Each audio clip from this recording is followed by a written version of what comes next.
नमस्ते दोस्तों, स्वागत है आपका स्टोरी टून इंडिया में, जहां मिलेंगी आपको मजेदार Hindi cartoon stories, moral stories और एडवेंचर स्टोरीज।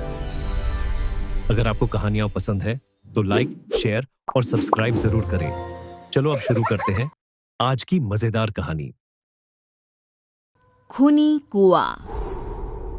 सीमा गर्मियों की छुट्टियों में अपनी नानी के गांव आई थी। सीमा नानी के घर पहुंचने के बाद अपनी नानी के पैर छूती है और उनसे आशीर्वाद लेती है। तभी उसकी नानी उससे कहती है, इतनी बड़ी हो गई मेरी सीमा, चल जल्दी से हाथ मुंह धो ले, मैं तेरे लिए खाना लगा देती हूँ। भूख लगी होगी ना? हाँ नानी, भूख तो लग रही है मुझे, आपके हाथ के बने हुए पीले दाल और चावल खाने की। कितना टाइम हो गया है मुझे आपके हाथ का बना हुआ दाल चावल खाए हुए। तू तो नौकरी में व्यस्त थी, तो तुझे कहाँ से टाइम मिलेगा अपनी नानी के लिए? और जब इतने टाइम बाद आई है तो ज्यादा टाइम के लिए रुक कर जाएगी तू। हाँ नानी, इस बार पूरे 2 महीने के लिए आई हूँ। सीमा की नानी अंदर जाकर उसके लिए खाना बनाने लगती है। सीमा कमरे में अकेली होती है, तभी उसे किसी औरत के रोने की आवाज सुनाई देती है। वो कभी खिड़की से बाहर झांकती है तो कभी दरवाजे से बाहर झांकती है। उसे समझ में नहीं आ रहा होता है कि आखिर रो कौन रहा है। तभी नानी खाना लेकर आ जाती है। वो अपनी नानी से कहती है, नानी, कोई औरत रो रही है क्या? मैं जब से यहाँ आई हूँ तब से मुझे यहाँ किसी औरत की रोने की आवाज आ रही है। हे भगवान, कहीं ये वही तो नहीं? बोलो ना नानी। अरे कोई नहीं रो रहा, ये तेरे मन का वहम है। और तू ना अब खाना खा ले, ज्यादा यहाँ वहाँ की बातों में ध्यान मत दिया कर। जल्दी से खाना खा और फिर मेरे साथ आ जा मेरे कमरे में, दोनों बैठकर खूब सारी बातें करेंगे। ऐसे ही अगले दिन सीमा अपनी नानी के साथ गांव के बाजार जा रही होती है। उसी रास्ते में फिर से किसी औरत के रोने की आवाज आती है। वो अपनी नानी से कहती है, अरे नानी, क्या सच में तुम्हें अभी भी किसी औरत की रोने की आवाज नहीं सुनाई दे रही? मुझे किसी औरत की बहुत बुरी तरीके से रोने और चीखने की आवाजें आ रही है। मैं बहुत परेशान हूँ नानी, आखिर ये कौन है? मुझे लगता है कि सीमा को शहर भेज देना चाहिए, यहाँ रहना उसके लिए ठीक नहीं। नानी बोलो ना, आप चुप क्यों हो जाती हो? सीमा, तू घर चल, मुझे तुझसे बहुत जरूरी बात करनी है। नानी सीमा को घर ले आती है और सीमा से कहती है, सीमा, कल सुबह तू शहर वापस चली जाएगी। अरे अचानक? आखिर क्या बात है नानी, आप मुझे ऐसे जाने को क्यों कह रही हो? मैं बस जो कह रही हूँ उस पर ध्यान दे। तू कल सुबह यहाँ से चली जाएगी, और ये बात मैं कोई मजाक में नहीं बोल रही। तू कल जाएगी तो मतलब जाएगी। अरे नानी, चली जाऊंगी मैं, ठीक है, पर आखिर बात क्या है ये तो बता दो। मम्मी से कोई बात हुई है या फिर मुझसे कोई गलती हुई है जो तुम मुझे अचानक से जाने के लिए बोल रही हो? देख सीमा, रात बहुत हो चुकी है और मुझे इस बारे में कोई बात नहीं करनी। चल, अब चल के मेरे साथ सो जा। सुबह की बस पकड़कर तुझे शहर भी तो जाना है। सीमा को अपनी नानी का ऐसा व्यवहार देखकर बहुत ही अजीब लगता है। उसे कुछ समझ में नहीं आ रहा होता है कि आखिर उसकी नानी उसे अचानक से गांव छोड़कर जाने के लिए क्यों कह रही है। ये सारी बातें सोचते सोचते सीमा की आंख लग जाती है और वो अपनी नानी के साथ सो जाती है। ऐसे ही आधी रात को सीमा को फिर से किसी औरत की रोने की आवाज सुनाई देती है। वो उस औरत की आवाज सुनकर बार बार करवटें बदल रही होती है और तभी उसे सपने में भी एक अजीब सी औरत की परछाई दिखाई देती है, जो इतना चीख चीख कर रो रही होती है कि सीमा डरकर उठ जाती है। वो पूरे पसीने पसीने हो रही होती है। वो अपने आसपास देखती है तो घर में बिल्कुल शांति का माहौल होता है। सीमा घबरा जाती है। वो अपनी नानी को जगाने की कोशिश करती है, मगर उसकी नानी नहीं जगती।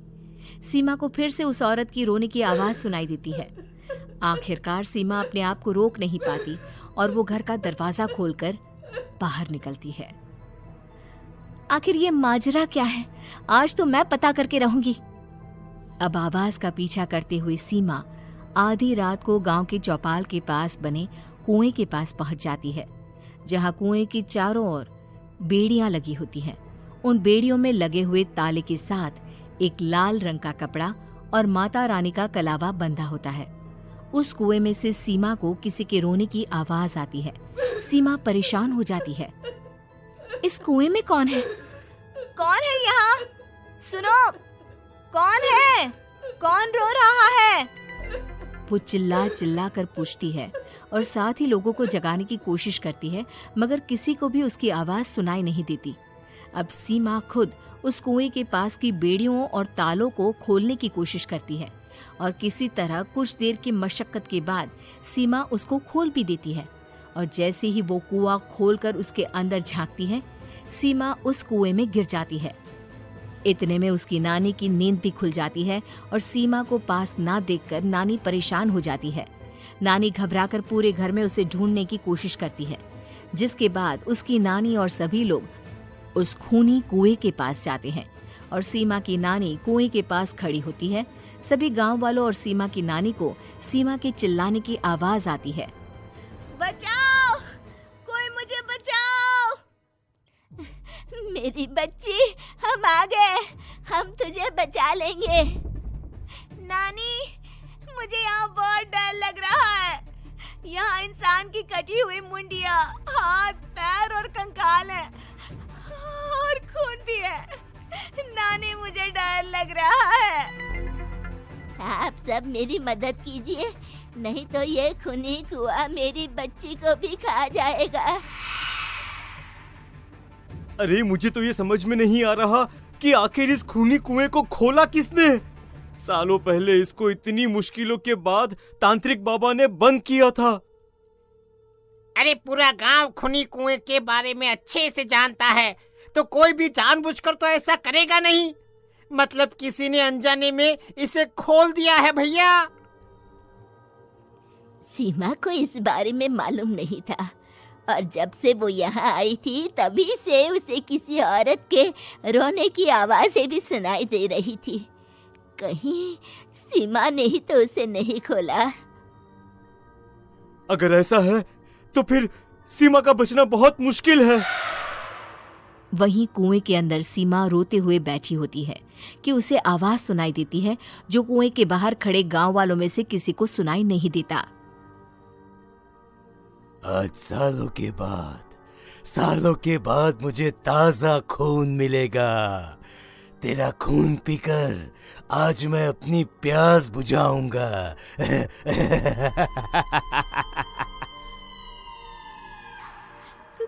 कौन है? मत मारो प्लीज, मुझे जाने दो प्लीज। मैंने किसी का क्या बिगाड़ा है? वो तुझे मरने के बाद पता चल ही जाएगा।